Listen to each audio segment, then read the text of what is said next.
When I say I think it was the whole entire city of Dyersburg at the hospital, I've never seen that many people in one sitting.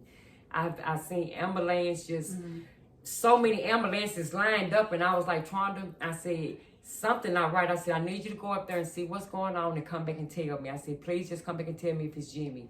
So she goes up there, and I'm sitting in the car, and I'm just nervous and stuff, and she comes back, and she crying, and she was like, Tamara, get in here now. So I hops out the car, I runs in there, and by the time I made it in there, the doctors was coming out saying they needed a member of the Taylor family to come in there, and I knew then that something wasn't right. And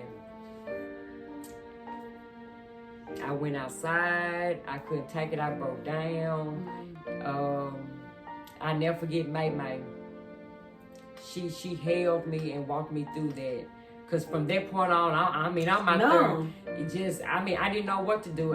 You never could have told me that he would have been taken away from me. Even though this man told me at 25, that's right.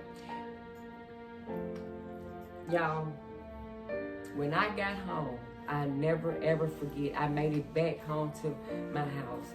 Curl Michelle, when she came through that door, she said, back it up from the time whenever I found out I was pregnant. Jimmy had had his motorcycle wreck. He had a doctor's appointment in Memphis, and I had to go to the doctor to see if I was pregnant or not. So he went to his doctor's appointment, and Curl went to the women's clinic with me. So the folks told me I was pregnant. I'm mad. I come out and I said, God damn it, I'm pregnant. Curl said, bitch, are you serious? I said, yes, girl, I am pregnant. So it was so quiet. We get right there in front of Wright store, Henry store. Curl looked at me. She said, bitch, what the fuck is you doing having a baby? You don't even like it. I said, Curl, I know. I said, what am I going to do? She said, Tamara, do you think you having this? This was her exact words. Lord, she looked me dead in the face. She said, do you think you having this baby because it's going to take the place of somebody's life? And I said, well, shit, I hope not. You know, and she laughed, and she was like, you know, because everybody know you don't like kids, Tamara. And, you know, I know you don't like kids, and here you go. But that night, after we left the hospital and I went home, Curl came to that house. She came and she held me and she said, Tamara, I am so sorry. She said, I am so sorry. I said, Curl, you said it. She said, Tamara, I know. I said, you told me that I was having this baby and it was going to take the place of somebody's life. I said, but I never knew it was going to be her daddy. Never in a million years. I said, you said it. She said, Tamara, I am so sorry.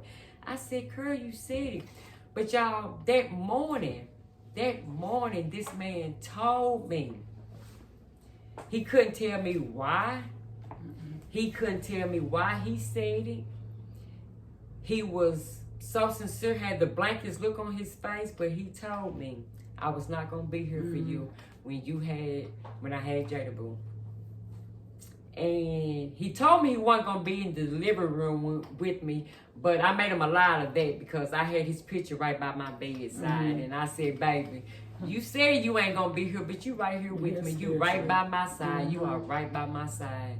But it's just so funny, like I say, y'all, this man, he was one of a kind.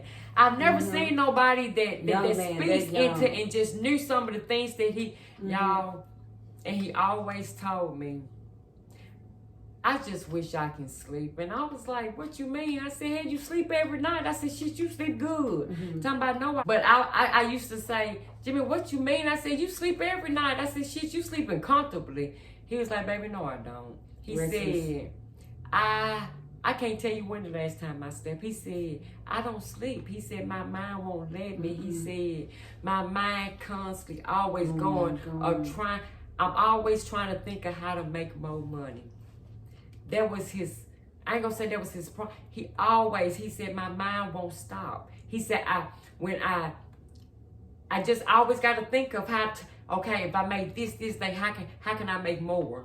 He said, I will not rest until I die. He said, then I'll sleep. He said, but right now, he said, I don't sleep. He said, I don't sleep. So, like I said, I don't know why? God, like you said, God take the good ones, but I feel like he's peaceful. He did what he wanted to do here. I think he left a good impact. But like I say, jealousy is a motherfucker. And I hate to say it, but that's why he's not here. Why everybody want to put the blame on me, I don't know what I would have benefited with him being gone. And I'm glad that you brought that part up, because me knowing you as my best friend, and me and Tamara used to go on missions looking for Sleepy when we could not find him with Jazz in the back seat. We could never, ever find Sleepy. Okay. We were so young and so naive back then. We would drive all the way to Memphis. How we gonna find somebody in Memphis? Like, seriously, when you think about it now, Tamara was so doggone set on catching Sleepy doing anything. Anything, okay. Never did we ever catch him. So I always said, I know for a fact Tamara never made a phone call. It's the phone call everybody talking about, because Tamara would have went there herself. Right. It wouldn't have been telling this person to do that. And Tamara already knew how. Tamara already knew how Joel was, because she always felt creepy every time he would come around, even before Sleepy died, because something happened at the American Legion. Joel really creeped her out like a couple. Was it a week before? No. That was the Saturday. That was the Saturday. The night before Joel Joel never came in the club, and he did some creepy stuff, but he always creeped. Like Tamara sensed it, like his spirit wasn't right, and Tamara sensed it. So that'd have been the last person Tamara would have told something to. Do you honestly think Tamara would have told somebody something that's gonna take her baby daddy away? Right. No. Like I said, my understanding is that night he was going to Rob Pay's house to play the video game. I never knew he was over there. And like I said, I was in the blind just as anybody else. Didn't know where it happened. That goes back to the jealousy that all the people had towards us back then, that we wasn't even aware of, because we were so humble. We was with drug dealers, and we lived the life. We had nice cars, nice homes, dressed nice. I mean, we had everything. Money wasn't an object, but we still, how we act today, that's how we act back then. Right. So we didn't run around here thinking we was better than people, but we didn't know how much jealousy and envy that we hate, because we was with Sleepy and Jonathan. Like, so many people hated on us, so many people lied on us, so many people stayed in our business. It was just unreal, and we were so naive back then. We wasn't even aware of that, of all of that going on. And like you say, jealousy is what took his life, because Joel had money as well. So it wasn't like he was in competition with Sleepy. It was the jealousy and the hate, the so much hatred that he had in him towards Sleepy. That's what it all boils down to. So that and that just little small, it just opened the door wide open, and the enemy just completely took over Joel's mind, and to cause him to go out like that, and not only take his own life, but to take Sleepy life, and to do what he did to little Dorothy and the other. Like, that should have never happened. But when you allow the enemy to come into you, when you allow that door to open for the enemy to come in, the enemy gonna bust it wide open, and before you know, he gonna take over your mind. So that's why it's always good to have a relationship with God. I'm not trying to turn this into a preaching session, you're right. But to have a relationship with God, to know the word of God, to know how to go on your knees and pray. When you start having envy and jealousy towards someone, even if you can't go to that person, but start praying and say, God, take this out of my heart. I don't want to be like this, because you don't want it to turn into a situation where you thinking about how you gonna kill somebody. You don't want to have nobody else's blood on your hands, because look how many lives that it destroyed. Like, it has touched Jazz and Jada Boo's life, and this baby didn't even get to meet her daddy, didn't even get to see her daddy. So she don't have to grow up on just stories. Can you imagine how her life is like? Like, that's not fair to her. It's not fair to Jazz. It's not fair to Jayla that Jayla lost her daddy to a car accident at 3 years old. Like, my baby be waking up crying as a young lady to this day, still talking about how she missed her daddy, how she wish her daddy was still here. So I'm just saying, like, man, you have got to have a relationship with God. You can't be walking around here with this hatred in here. Just like the next person go out and get it, you go out and get it. You ain't got to take from nobody. You ain't got to build up this hatred and this envy. It's just not worth it. Because you got to think about the family members that's hurt on both sides.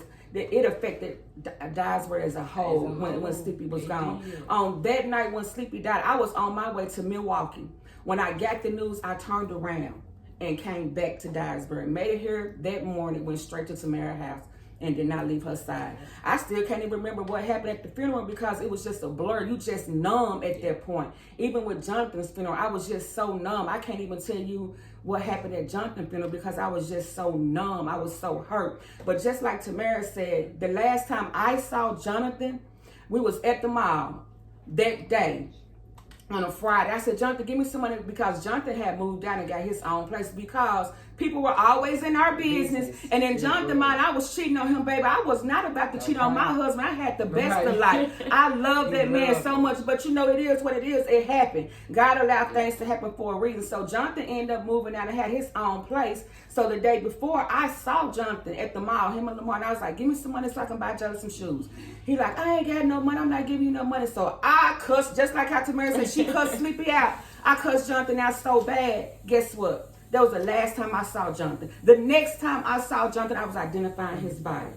So be careful what you say to people because we have the power of life and death in our mouth. And you don't never want to have your last time seeing somebody cussing them out, saying everything to them terrible. Because it's just not worth it. It's just not worth it in the end. But I say, Jazz, this is a beautiful thing that you are doing in tribute to your dad and Jonathan, to the family. It's a beautiful thing. I know your daddy looking down on you saying, that's my baby girl. I know he is. I know he is. He would be very proud of you. But more importantly, I think out of all of this that we all should learn that it is so important to don't be walking around hating on nobody and having jealousy and envy build up because it can turn deadly. And it's not worth it. Life is too short. I want to come in and say something. When y'all let everybody know about when y'all was the hot girls. See,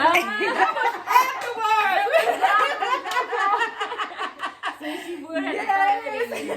See, we continued our stuff even afterwards, man. But you know what? We were the hot girls. The hot girls. We had the our original kids hot with girls. us. We did. When I say we did things, and we did it with the kids. We did. Yes, we turned up. We had a good time. It was our whole little clique. Yes. Me, Tamara, Dana, Shonda, Pooh, even Stan. We all had nicknames. We always did stuff. We had pool parties, barbecues. Everything. We did it big. Like even after they passed away, it didn't stop. Yep. We still kept our status. Yep. We may not been living on top of the world like we was, but we still maintained our image, and we made sure our kids were freshened up, and we made sure our kids was good. That's one thing we did do. So yes, but now I'm a hot girl for Christ. I turned up all them years, and I am definitely a hot. Ever since 2009, I gave my life to God, and I would not go back. I thank God that I went through everything that I went through,